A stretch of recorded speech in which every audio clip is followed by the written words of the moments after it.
Commander Eric Mitchell straightened his dress uniform one last time before the airlock door of the USS Harmony opened.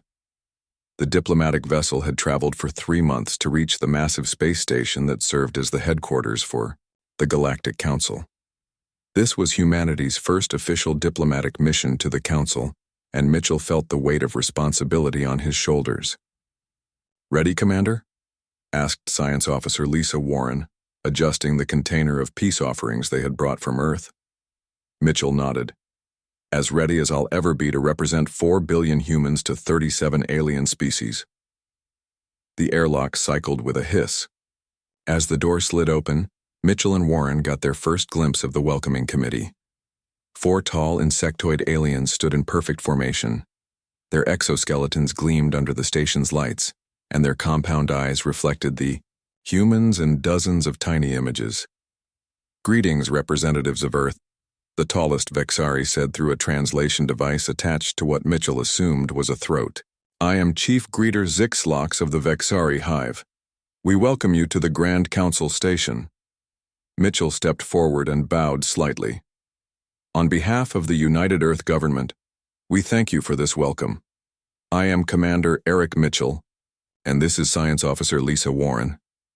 The Vexari's antennae twitched in what the humans had been told was a sign of approval. "Please, follow us to the greeting chamber where we can exchange formal welcomes." The humans followed the insectoid aliens down wide corridors. Other alien species moved aside, some staring openly at the newcomers. Mitchell had studied all the known council races, but seeing them in person was different from viewing files. The greeting chamber was a large room with a central platform. Various artifacts from different worlds decorated the walls, clearly gifts from previous diplomatic missions. "It is customary," Zixlox explained, "for new species to present tokens of peaceful intent before formal council introduction." Mitchell nodded to Warren, who opened their container. "We have brought several items that represent human culture and friendship." First, Mitchell removed a crystal bottle of aged whiskey. This is a traditional human beverage used in celebrations and important meetings. The Vexari examined it with curious antennae but seemed unimpressed. One of them scanned it with a small device. Next, Warren presented a small oil painting of Earth's Grand Canyon at sunset. "This artwork represents one of the natural wonders of our world." The Vexari chittered among themselves, seemingly more interested. Their scanning device passed over it several times. "And finally," Mitchell said, removing the centerpiece gift, "we present this specially crafted timepiece." The item was beautiful, an ornate clock made of polished wood and brass, created by one of Earth's finest craftsmen. Its face showed not just Earth time, but also had smaller dials indicating the relative time on several major council worlds. The diplomatic team had thought it would demonstrate human craftsmanship, as well as their willingness to adapt to galactic standards. Mitchell placed it on the central table. The clock's mechanism ticked loudly in the quiet room. Almost instantly, the Vexari's posture changed. Their antennae went rigid and their bodies tensed. "What is this device?" Zixlox asked, backing away. "Why does it make that sound?" "It's a clock," Warren explained. "A timekeeping device. The sound is just the mechanism working." The lead Vexari pressed something on its wrist. Suddenly, alarms began blaring throughout the chamber.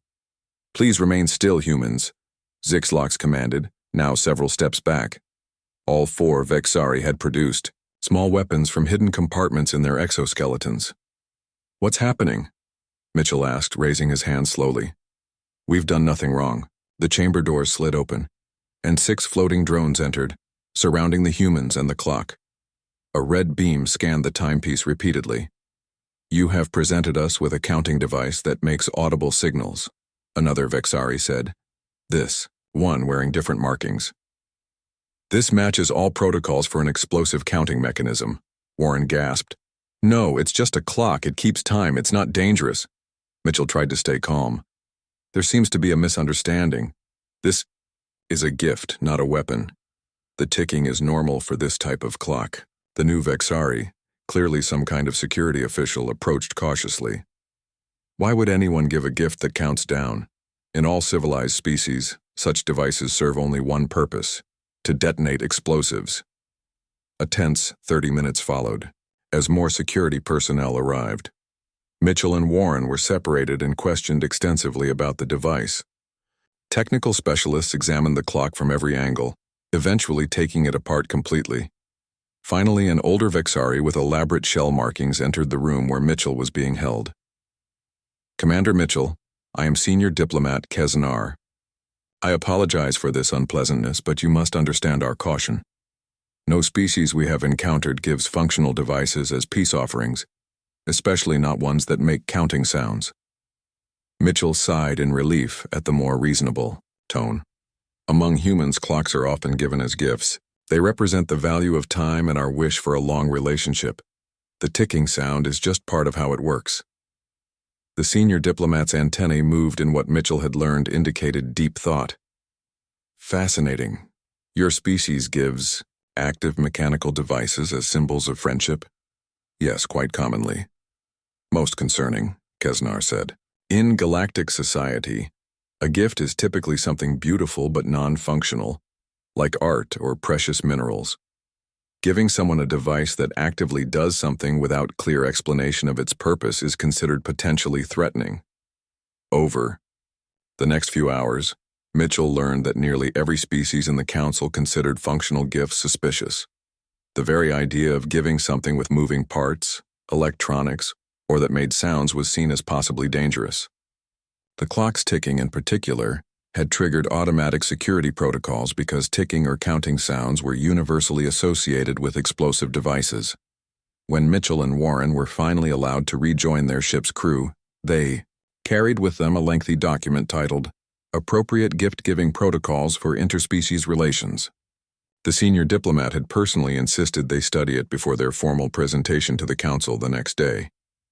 "I can't believe we almost caused an interstellar incident with a clock," Warren said as they walked back to the Harmony. Mitchell shook his head. "And I was going to give them digital photo frames next time.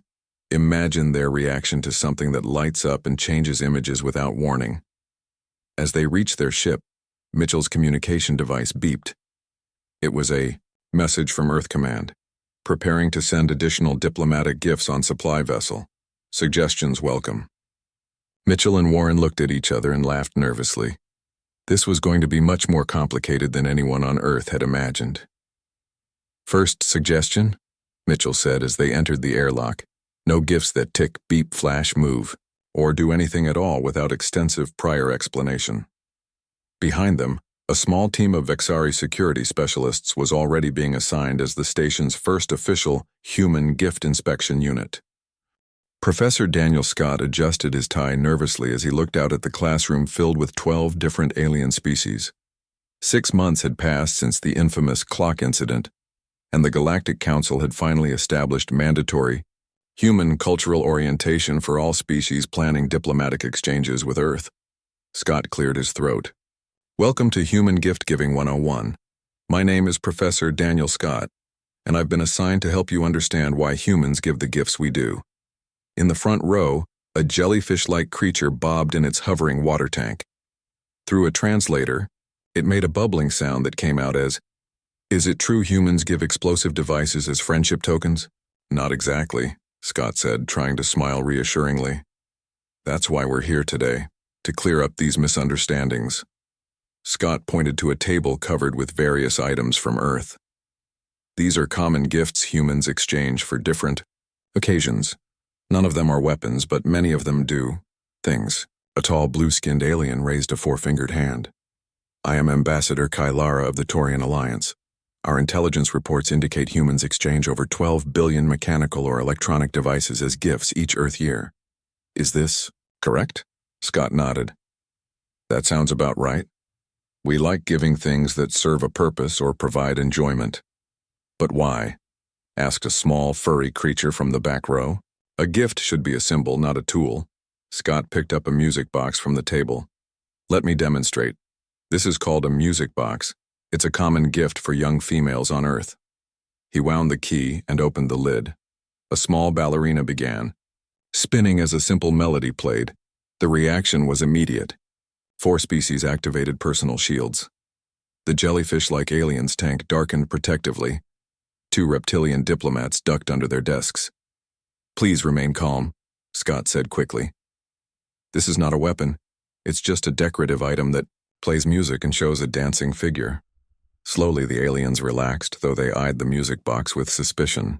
You see, Scott continued, humans enjoy giving items that create experiences. Music, movement, light. These are all considered pleasant additions to a gift. Ambassador Kylara approached the table cautiously. And this device? What does it do? She pointed to a digital photo frame. That's a digital picture frame. It displays different images in sequence. Scott turned it on and the screen lit up with a photograph of Earth's oceans. Several aliens stepped back. One made a high-pitched warning sound. Again, not dangerous, Scott assured them. Just a way to show multiple pictures in one frame. For the next 2 hours, Scott demonstrated various common human gifts.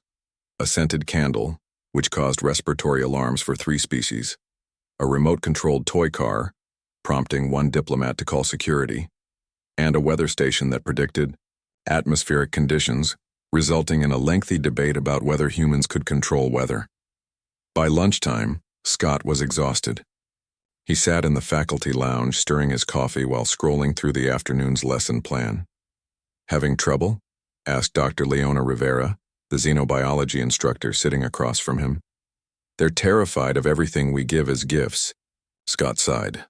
The Zentari delegate nearly fainted when I showed him a singing birthday card. Rivera laughed. You have to understand most species evolved from prey animals. Anything that moves unexpectedly or makes noise without warning registers as a threat. Humans didn't exactly evolve as predators either, Scott protested. No, but we're curious omnivores with unusually high tolerance for novelty, Rivera explained. Most sentient species prefer predictability. A gift that suddenly starts doing something is like giving someone a box with a potential predator inside. Quite. Considered this as he returned to the classroom for the afternoon session. The aliens were already seated, looking warily at the covered items on the table. This afternoon, Scott announced, we're going to discuss appropriate human gifts for different species and contexts. He revealed a collection of items that had caused diplomatic incidents. A lava lamp that had been mistaken for a biological weapon, a singing fish plaque that had triggered a station-wide security lockdown, and a snow globe that 3 different species had declared contained suspended explosive particles. Ambassador Kylara examined the snow globe with 4-fingered hands. And humans give these to children? Yes, Scott replied. They're completely harmless. Yet they contain liquid and solid particles in a sealed container, which will disperse if the container breaks, Kylara observed. In many cultures, this would be considered a threat. If this breaks, something spreads. Scott hadn't considered this perspective before. It's just water and plastic flakes. Intent and perception are quite different things, Professor, Kylara said gently. That is why we are here. By the end of the day, Scott had compiled a list of human gifts and their potential misinterpretations. Scented candles, perceived as chemical warfare devices, music boxes, seen as hypnotic traps or diversion tactics, electronic gadgets, considered surveillance equipment, toys with moving parts, interpreted as small attack drones, food items, suspected poison delivery systems after class. Ambassador Kylara lingered. Professor, in 3 weeks my government hosts the first official human trade delegation. What would you suggest as appropriate security measures? Scott thought for a moment. Have a separate room for gift exchanges. Keep sensitive dignitaries back. Maybe have technicians examine everything first. Kylara's face tentacles rippled in what Scott had learned was amusement. We've already constructed a reinforced chamber and hired specialists in explosives disposal. I was wondering if we should add biological containment protocols as well. Scott sighed. Probably a good idea. Humans might bring plants or food products. Biological gifts? Kylara's voice rose an octave. Living organisms as peace offerings? Flowers are very common gifts on Earth, Scott explained. Usually cut ones, not rooted plants, though those are given too. The ambassador's skin paled to a lighter blue. Please add that to tomorrow's curriculum, Professor, urgently. After Kylara left, Scott updated his lesson plan to include a section on botanical gifts. He then sent a message to Earth's diplomatic corps, suggesting they create standardized, non-threatening gifts for all future alien encounters. His communication device pinged with a response almost immediately. Suggestions welcome, diplomatic. Team already purchased 500 snow globes with Earth landmarks for upcoming missions. Should we reconsider? Scott put his head in his hands and laughed quietly to himself. Perhaps humanity needed a different approach altogether. Maybe plain, simple rocks would be better. Though knowing humans, someone would inevitably try to give aliens a pet rock, with googly eyes, and then they'd have to explain why they were giving aliens a rock that appeared to be watching them. The challenges of interspecies diplomacy were only beginning. Monica Hayes carefully adjusted the soil around the base of the rose plant. After 3 months of genetic engineering, she had finally created what she believed was the perfect diplomatic gift for the plant-based Phytorians. The embassy on Centauri. Prime would open next week, and as the botanical specialist for the mission, she was determined to avoid the gift-giving disasters that had plagued earlier human diplomatic efforts. "It's beautiful," said Security Chief Paul Garcia, watching from the doorway of the ship's greenhouse. "But are you sure it's safe?" Monica smiled as she touched one of the pale blue petals. "I've designed it specifically with Phytorian biology in mind. When it detects their natural pheromones, the petals change color to match their emotional spectrum. It's a living symbol that says we understand and respect their plant-based culture." "So it's a plant that reacts to them?" Garcia asked, already looking worried. "Yes, but it's completely harmless," Monica assured him. "It's just a visual response like a mood ring, but organic. The Phytorians value adaptive plants above all else." Garcia sighed and made a note on his tablet. "I'll alert the diplomatic security team. They'll need to do a full scan before the presentation ceremony." Monica frowned. "It's just a flower, Paul. A flower that changes color in response to alien biochemistry," Garcia pointed out. "After the digital photo frame incident last month, we can't be too careful. The Andorians still haven't reopened their embassy." 1 week later, Monica stood nervously in the grand atrium of Earth's new embassy on Centauri Prime. The room was filled with representatives from 12 species, but the guests of honor were the Phytorians, tall, slender beings whose skin resembled tree bark and whose hair looked like fine green leaves. They moved slowly and deliberately, their root-like feet barely visible beneath flowing robes made of living moss. Ambassador Frank Nelson gave a short speech about friendship between worlds, then nodded to Monica. This was her moment. She approached, the Phytorian delegation, carrying the special rose plant in a handcrafted ceramic pot. The rose's blue petals contrasted beautifully with its silver leaves, colors she had chosen to match the ceremonial robes of High Counselor Zithmara, the Phytorian leader. "Esteemed High Counselor," Monica said, bowing slightly. "Earth offers this humble gift, a specially engineered rose that responds to the unique biochemistry of your people. It is called the Friendship Rose." 2 Phytorian guards stepped forward, scanning the plant with handheld devices before allowing Monica to place it on a pedestal before the High Counselor. Zithmara leaned forward, branch-like fingers extending toward the plant. "A fascinating specimen. You say it responds to our biochemistry?" Monica nodded eagerly. "Yes, High Counselor. As you approach, it should—" Before she could finish, the rose's petals rapidly shifted from pale blue to bright red.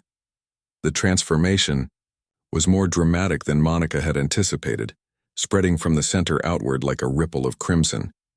The reaction in the room was instant and alarming. The 2 Phytorian guards tackled their High Counselor to the ground with surprising speed. 4 more guards formed a protective circle around them. Throughout the atrium, other alien dignitaries were backing away or activating personal shields. "What's happening?" Monica asked, bewildered by the sudden chaos.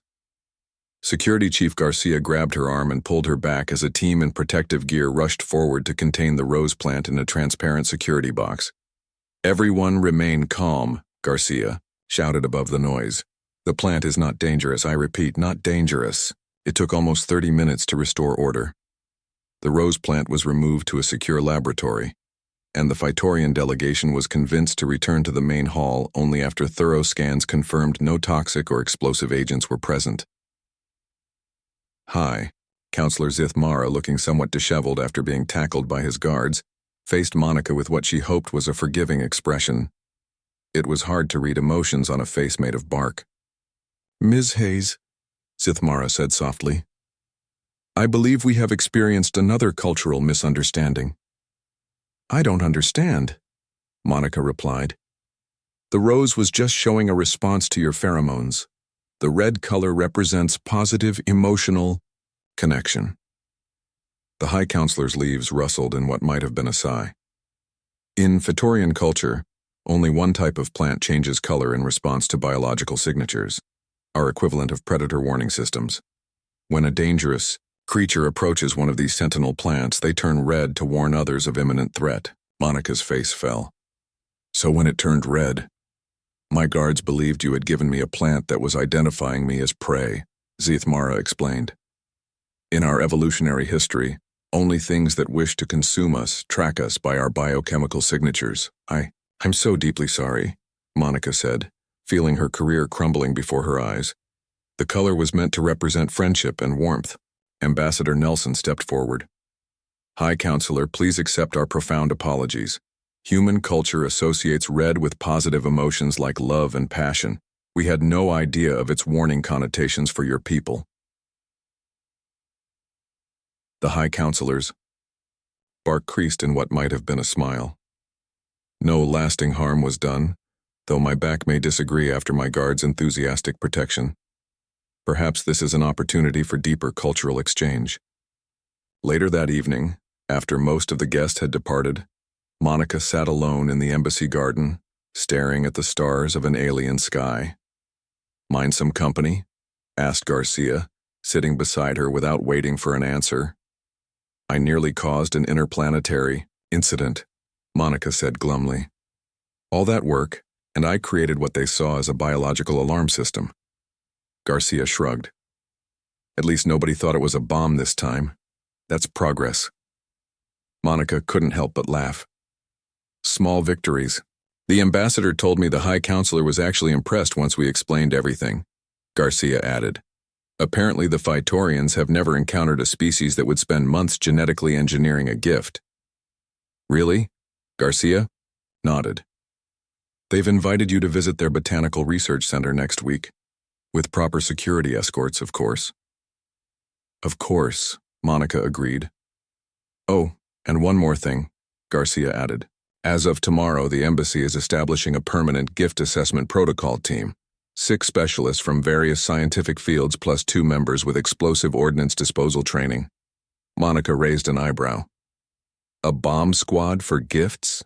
Standard procedure now," Garcia confirmed. "Every human embassy and starship has one. Apparently it's in the new diplomatic guidelines under essential personnel."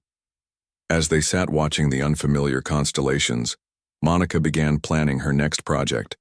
Perhaps a plant that stayed exactly the same color no matter what happened around it. In interstellar diplomacy, sometimes the most boring gift was the safest gift. Colony Director Kyle Bennett looked out over the growing settlement of New Terra. 5 years had passed since the first humans had arrived in the Epsilon Eridani system, and the colony had flourished beyond anyone's expectations. Tonight, they would celebrate their 5th anniversary with representatives from 7 nearby alien civilizations. "Everything looks perfect," said Entertainment Coordinator Olivia Martinez, joining him at the viewpoint overlooking the central plaza. "The decorations are up, the food stations are ready, and the music system has been tested with frequencies safe for all visiting species." Bennett nodded approvingly. "And the grand finale?" Martinez grinned. "The fireworks display will be the most spectacular event ever seen in this star system. We've been working on it for months." William Johnson, the colony's Xeno-Relations officer, approached with a concerned expression. "About those fireworks, Director. I've reviewed the files on our guests, and I'm not sure it's a good idea." "Not this again," Martinez sighed. "We've been planning this celebration for half a year." Johnson persisted. 3 of the visiting species have no cultural equivalent to fireworks. Two have specific warnings in their files about sudden loud noises and bright lights. Bennett considered this information. Can we warn them beforehand? I've prepared information packets, Johnson said, but written descriptions don't really capture the experience of fireworks. Martinez put her hands on her hips. These are spacefaring civilizations. Surely they've seen explosions before. Yes, Johnson agreed. In battle or accidents, that's precisely the problem. Bennett made his decision. We'll proceed with the fireworks, but add extra warnings. Have the announcer make it very clear before they begin. Position security personnel near our guests to reassure them. Johnson looked unconvinced but nodded. I'll do my best, sir. That evening, the central plaza filled with humans and aliens alike. Food was shared, speeches were given, and cultural performances were exchanged. Everything ran smoothly until just before midnight. The colony's main communication system chimed, and Bennett's voice came through the speakers. Citizens of New Terra and honored guests, we now invite you to enjoy our traditional 5th anniversary fireworks display. Please note that this will involve bright lights and loud sounds created through controlled chemical reactions in the sky. These are celebratory explosions and pose no danger to anyone. The display will begin in 2 minutes. Johnson moved between the alien delegations, offering additional reassurances. Most seemed curious but nervous. The delegates from Proxima Centauri 4 wore special ear coverings Johnson had provided.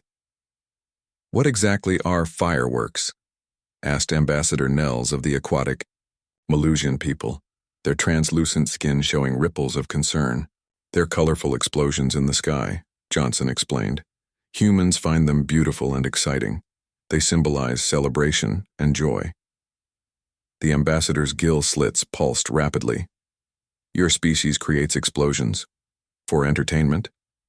Well, yes, Johnson admitted, but they're completely safe. They explode high above us. Before the ambassador could respond, the first firework launched with a distant whistle. It exploded in a brilliant burst of red and gold sparks that illuminated the entire plaza. The reaction was immediate and disastrous. The Malusian ambassador dropped to the ground, their environmental suit activating emergency protocols that covered them in protective foam. The delegates from Tau Ceti activated personal shield devices, creating shimmering bubbles around themselves. The tall insectoid Xeraxians began a high-pitched warning call that hurt human ears. 2 more fireworks exploded in quick succession, a blue starburst and a silver cascade. The Proxima Centaurians, despite their ear protection, ran for their shuttle. The reptilian Draconis ambassador fell unconscious from shock, their security detail forming a protective circle around their fallen leader. Stop the display, Bennett shouted into his communicator. Emergency Protocol Alpha. But it was too late. The automated system had already launched the next sequence, a rapid series of multicolored explosions that built to a crescendo. In the sky, it was magnificent. On the ground, it was chaos. Martinez grabbed a megaphone. Please remain calm. These are just lights and sounds. They cannot harm you. The Xeraxian delegation had retreated to their ship and were powering up engines. Johnson ran to the communication station and opened an emergency channel. Xeraxian vessel, please respond. The explosions are ceremonial only. I repeat, this is not an attack. After tense minutes, a response came. Human colony, we are monitoring. Your species creates explosions for pleasure? This is difficult to process. Johnson sighed with relief. At least they were talking. Yes, it's a very old human tradition. The chemicals create different colors when they burn. We find the patterns beautiful. One by one, the panicked delegations were calmed. The Draconis ambassador was treated in the medical center and regained consciousness. The Proxima Centaurians were coaxed back from their shuttle. The Malusians remained in their emergency foam cocoons until the display ended. 3 hours later, an exhausted Bennett, Martinez, and Johnson sat in the colony's administration office reviewing the incident. So much for interspecies goodwill, Bennett said, rubbing his temples. The Xeraxians actually requested recordings of the fireworks once they understood what was happening, Johnson noted. They found it fascinating, if incomprehensible, that we would deliberately create explosions as art, Martinez looked at her celebration plans with new eyes. I never considered that other species would only associate explosions with danger. For us, they're beautiful, exciting. This is going into the official diplomatic handbook, Johnson said, right next to the section on ticking clocks and color-changing plants. The next morning, Bennett received a message from Earth's Diplomatic Corps. Incident report received, implementing new human celebration warning system, standardized alerts for all species regarding harmless explosions, flashing lights, and loud noises. Please test prototype at next celebration. Bennett showed the message to Johnson, who laughed despite his exhaustion. So now we need warning systems just to party with aliens? Apparently so, Bennett replied. Though I'm thinking our next celebration might be a bit more subdued. Maybe just a nice, quiet dinner. No candles, though, Johnson warned. 3 species. Consider open flames to be religious symbols, and 2 others interpret them as warnings of environmental hazards. Of course they do, Bennett sighed. As they looked out over the colony, where cleanup crews were removing the last of the celebration decorations, a message arrived from the Xeraxian ship still in orbit. Request permission to send scientific team to study human celebration explosives. Team will include 2 explosive ordnance specialists and 1 psychological evaluator. Bennett and Johnson looked at each other and burst into laughter. It seemed that understanding humanity required specialized training indeed. Admiral Sofia Rodriguez stood at the podium looking out at the first graduating class of xenocultural gift specialists. 1 year had passed since the fireworks disaster at New Terra, and the United Earth government had finally recognized the need for dedicated training in this unexpected field of diplomacy. Today marks a new chapter in human-alien relations, Rodriguez began. You 36 graduates represent humanity's commitment to preventing further cultural misunderstandings. The graduates sat proudly in their new uniforms, navy blue, with silver trim and a unique insignia, a wrapped present with a caution symbol. Half of them came from diplomatic backgrounds, while the others had training in explosive ordnance disposal, xenobiology, or cultural anthropology. When we first ventured into space, Rodriguez continued, we never imagined that our greatest challenge wouldn't be language barriers or biological differences, but our habit of giving potentially alarming gifts. Polite laughter rippled through the audience. Everyone in the room knew the infamous stories. You've spent 6 months learning about the gift-giving customs of 37 known spacefaring species. You've studied the chemical compositions that might trigger biological alarms in non-human life forms. You've mastered the art of disarming a musical greeting card that might cause an Andorian to believe they're being sonically attacked. In the front row, Council Representative Zorthul of the Galactic Standards Committee shifted in his specially designed seat. The 6-limbed diplomat had been instrumental in creating the new Galactic Gift Protocol Treaty. And now, Rodriguez said, I'd like to share with you the footage from what we now call the Bubble Bath Incident, which ultimately led to the creation of this program. The lights dimmed, and a large screen descended from the ceiling. The video showed a human diplomat presenting a basket of Earth spa products to the ambassador of the aquatic Malusians. When the ambassador dropped a bath bomb into a demonstration tank, the resulting fizz and color change caused a station-wide evacuation and 3 diplomatic missions to activate emergency departure protocols. When the lights came back up, Rodriguez nodded to Zorthul, who rose and approached the podium. His translator device hummed softly as he addressed the graduates. Esteemed specialists, the Galactic Council appreciates your dedication to this crucial work. The Galactic Gift Protocol Treaty now requires that any gift from humans must be inspected by trained specialists such as yourselves, accompanied by detailed operational instructions, and demonstrated in a controlled environment before acceptance. Zorthul's upper limbs made a gesture of respect. Many species found it difficult to understand why these measures were necessary until we compiled the incident database. The screen behind him displayed a scrolling list of gift-related diplomatic incidents from the past 2 years. The digital clock catastrophe, Vega system, the scented candle evacuation, Procyon embassy, the toy robot security breach, Tau Ceti station, the snow globe quarantine, Sirius trade delegation, The music box sonic alarm crisis. Arcturus conference. Rodriguez returned to the podium as Zorthul took his seat. Your role will not be easy. You will need to evaluate potential gifts, educate diplomatic personnel, and sometimes explain to eager human gift givers why their well-intentioned present might be perceived as a weapon of mass destruction. She picked up a small box from beside the podium. Inside this container is a simple Earth compass. To us, it's a basic navigational tool and a common gift for new graduates or adventurers. To the magnetic-sensitive Polarans, it's an active device that manipulates fundamental forces in a potentially threatening manner. Rodriguez set the box down. Your challenge will be to bridge these gaps in perception, to find gifts that convey human goodwill without triggering alien defense systems. After the ceremony, the graduates gathered in the reception hall. Lieutenant Noah Phillips, top of his class in both cultural analysis and explosive detection, approached Rodriguez with a question. Admiral, I've been assigned to the diplomatic mission to Proxima Centauri next month. They've specifically requested 17 human bomb specialists before they'll accept our delegation. Is that standard now? Rodriguez smiled. Actually, that's an improvement. 6 months ago, they wanted 30 specialists and a containment ship in orbit. Across the room, Zorthul was examining a display of safe gift options developed by the program.